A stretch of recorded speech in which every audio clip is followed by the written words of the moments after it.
皆さんこんにちは、こんばんは。第2回目ですね。前回は画像の描画まで行いましたので、早速続きを作っていきたいと思います。まずは描画領域の拡大からですかね。では、キャンバスのサイズ、キャンバスここで取得してますが、そのサイズを、ブラウザのサイズに合わせてしまいたいと思います。キャンバスの幅をウィンドウのインナーですかね。キャンバスの幅をブラウザの幅へ変更と。この処理をね、ここでやるべきなのかっていう問題はありますが、とりあえずね、実験なので、キャンバスの高さをブラウザの高さへ変更と。ゲームなのでね、目いっぱい表示していいと思うんですが、F5。これが足りないですね。48ぐらい ?32 とか。あれ ?64。こうか。できましたね。なんか気持ち悪い画面ですね。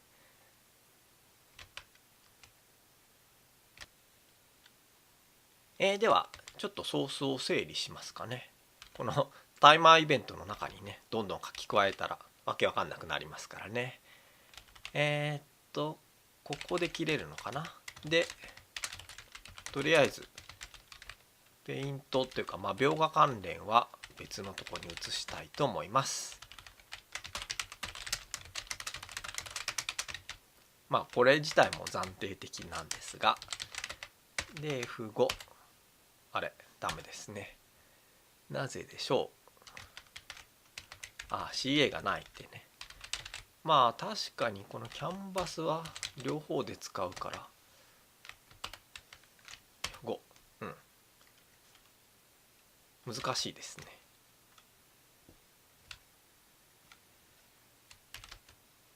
ね。順番にやっていきましょう。まずこのタイマーイベントの中をきれいにしたい。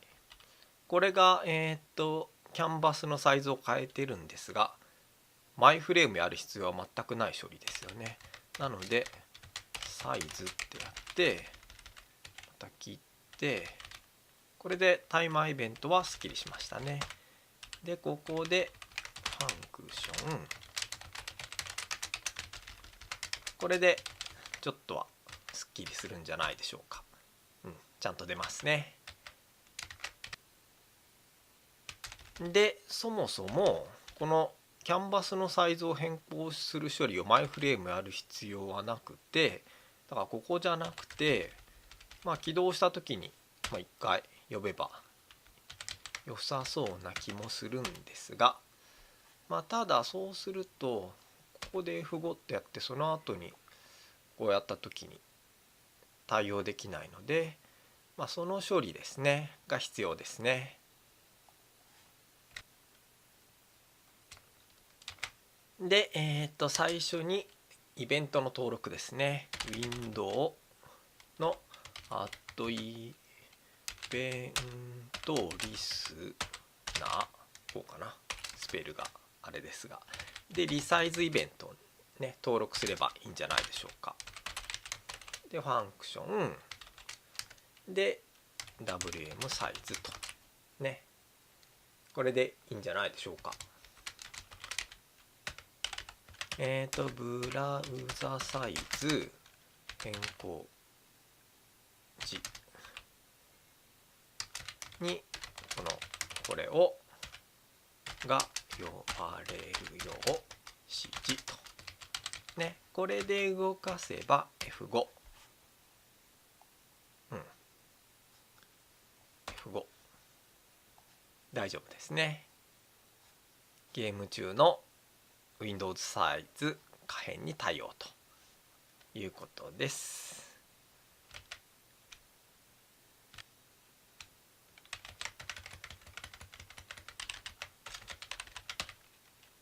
画面サイズ、初期化ってね書いときますかね。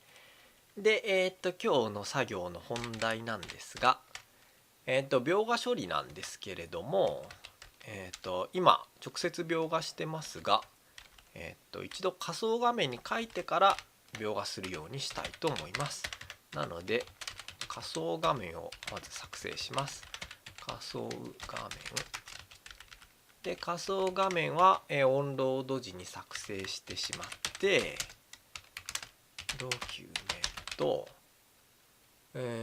クリエイトエレメントでキャンバスを作成します。仮想画面を作成で、その仮想画面の幅と高さなんですが、定義しますかね。でコンストで、当然ね、皆さんお好きな値でいいんですけれども、ちょっとね素材がヘボいというか 8×8 ドットとかなので仮想画面もすごく小さくなります。128×120 にしますいくらなんでもね小さすぎって思われるかもしれませんが、幅じゃない高さ仮想画面サイズ、ここはね当然実際にねなんか本格的な RPG 作るっていうんだったらねもっと小さいではなくて大きい値にねすればいいだけなんですが、これはあくまでももうプログラミングの、練習というか解説なので、こういう解像度にします。仮想画面の幅を設定とで、仮想画面の高さを設定と。でこれだと仮想画面作っただけですが、描画処理ここですね。で描画処理なんですけれども、まず、ドローメインでここで仮想画面に書いてファンクションドローメインで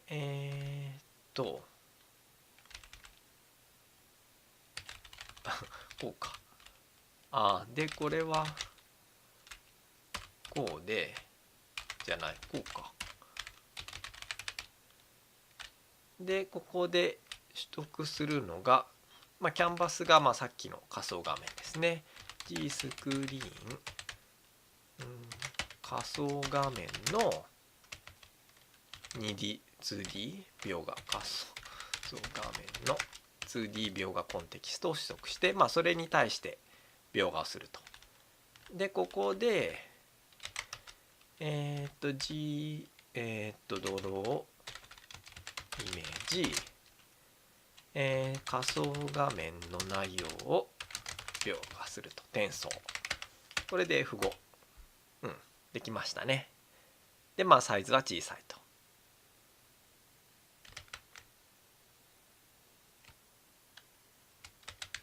で、最後に仮想画面の、内容を転送するときに、拡大します。とりあえずキャンバスいっぱいで、そうするとアスペクト比がちょっとおかしくなるんですが、とりあえずですね仮想画面のイメージを実画面へ転送と、これで動かします。5、そしたらこんな感じでねマップチップの物理的なサイズはこんなもんだと思うんですがいかがでしょうか。あとは画面がぼやけてるとかね、あとアスペクト比も変ですけれども、次回から、そういうところも、手をつけていければいいんじゃないかなと思います。では今回は以上になります。最後までご視聴ありがとうございました。